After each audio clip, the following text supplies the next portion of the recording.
बातमी पुण्यातून आहे। पुण्यामध्ये पोळी बनवणाऱ्या केंद्रांना गॅस टंचाईचा फटका बसलाय। पोळी भाजी केंद्र बंद आहेत आणि त्यामुळे अनेकांची गैरसोय झालेली आहे। पोळी भाजी केंद्र बंद पडण्याच्या मार्गावर आहेत। रुग्णालय, सरकारी खासगी कार्यालयामधील कर्मचाऱ्यांची त्यामुळे गैरसोय होणार आहे। तर आमचे प्रतिनिधी निलेश खरमरे आपल्यासोबत जोडले गेलेले आहेत। आपण निलेशकडून तिथली परिस्थिती पाहणार आहोत। निलेश, सध्या मोठ्या प्रमाणात गॅस टंचाईचा सामना हा आपल्याला करावा लागतोय। पुण्यामध्ये सुद्धा साधारण तशीच परिस्थिती आहे। पोळी भाजी केंद्र आहेत त्यांना गॅस टंचाईचा फटका बसलाय। काय नेमकं तिकडचं दृश्य आहे आणि काय तिथल्या पोळी भाजी केंद्र चालकांची खरं तर मागणी आहे?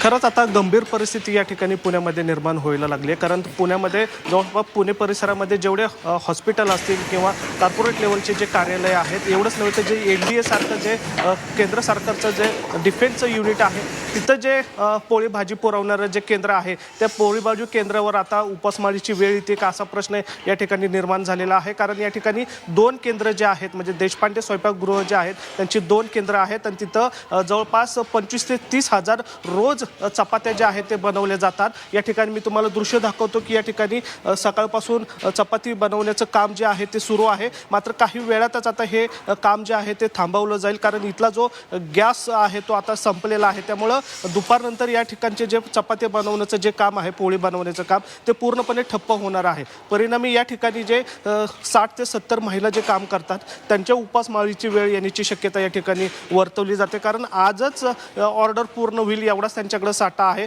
तो पण त्यांनी अर्धा जे ऑर्डर आहे ती पूर्ण केलेली आपल्याला पाहायला मिळतात। याच केंद्रातून पुण्यातील अनेक ठिकाणी म्हणजे हॉस्पिटल असतील, कॉर्पोरेट लेवलचे कार्यालय असतील, एवढंच नव्हे काही मेस आहेत त्या मेससुद्धा या ठिकाणी चपात्या पुरवायचं काम जे आहे ते देशपांडे स्वयंपाकगृहातून केलं जातं। मात्र सिलेंडरचा तुटवडा असल्यामुळे या ठिकाणी जो कामकाज आहे ते आता काहीसं थांबण्याची शक्यता आहे। माझ्यासोबत निर्मल देशपांडे आहेत।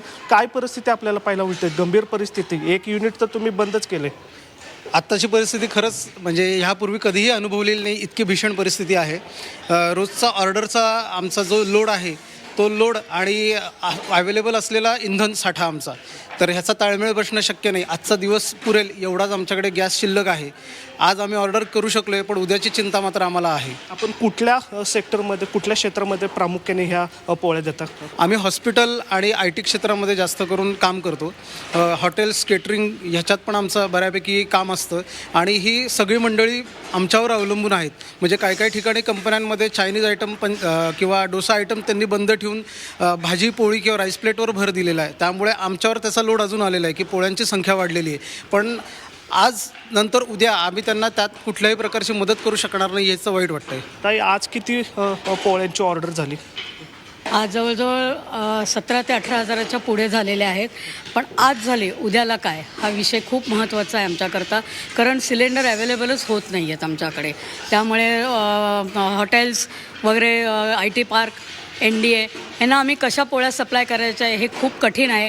बरं, जे आमच्यावर अवलंबून आहेत महिला, त्या महिलांचं पुढे काय, त्यांच्यावर उपासमारीची वेळ येऊ नये याकरता मी सरकारला कळकळीची विनंती करते की आपण आम्हाला योग्य त्याच्यातनं संकटातनं बाहेर काढावे। एवढंच नाही तर या ठिकाणी जर बघितलं तर जे सिलेंडर वापरले जातात ते सुद्धा आता या ठिकाणी रिकामे पडलेले आहेत। त्याचबरोबर जे तेल लागत होतं, तेलाचाही तुटवडा या ठिकाणी आपल्याला जाणवतो। तेलाचीही रिकामे डबे आहेत ते या ठिकाणी आपल्याला पाहायला मिळतात। त्यामुळं हे युनिट जे आहे ते आता दुपारनंतर बंद करण्याची वेळ या ठिकाणी आलेली आहे। त्यामुळं पुण्यातील जे हॉटेल असतील किंवा काही सरकारी कार्यालय आहेत किंवा हॉस्पिटलमधले जे खानावळ आहे, त्यांना जे पुरवणारा जे चपात्यांचा किंवा पोळ्यांचा जो पुरवठा आहे तो आता या ठिकाणी बंद होण्याची वेळ आलेली आहे। खरं तर ही गंभीर परिस्थिती आहे। कालपर्यंत पुण्यामध्ये बऱ्यापैकी काही गोष्टी मिळत होत्या, पण मात्र आजची जर परिस्थिती बघितली तर आज पुण्यामध्ये जो कमर्शियल गॅस आहे त्याचा पुरवठा जो आहे तो 100% बंद असल्यामुळे ही अशी स्वयंपाकघरं जे आहेत ते आता बंद करण्याच्या मार्गावर आहे। एकीकडे चपात्या मिळणार नाही किंवा खायला मिळणार नाही, तर दुसरीकडे जे कामगार जे आहेत त्यांच्यावर सुद्धा उपासमारीची वेळ आलेली आपल्याला पाहायला मिळते. खरं तर ही पुण्यामध्ये आता भयानक परिस्थिती आपल्याला पाहायला मिळते. अगदी निलेश, अनेक प्रश्न या निमित्ताने खरं तर उद्भवत आहेत. जसं कर्मचारी वर्गांचं नुकसान होणार आहे, त्यांना डबा मिळणार नाहीये, तसं रुग्णालयामध्ये रुग्णांचे नातेवाईक आहेत, रुग्ण आहेत, त्यांनाही डबा मिळणार नाहीये, आणि ज्या चपात्या बनवणाऱ्या, पोळ्या बनवणाऱ्या ज्या महिला आहेत त्यांच्यावर सुद्धा उपासमारीची वेळ येणार आहे. त्यामुळे लवकरात लवकर या संदर्भात काय तोडगा सरकारकडनं काढला जातोय हे पाहणं महत्त्वाचं आहे. धन्यवाद दिलेल्या माहितीसाठी.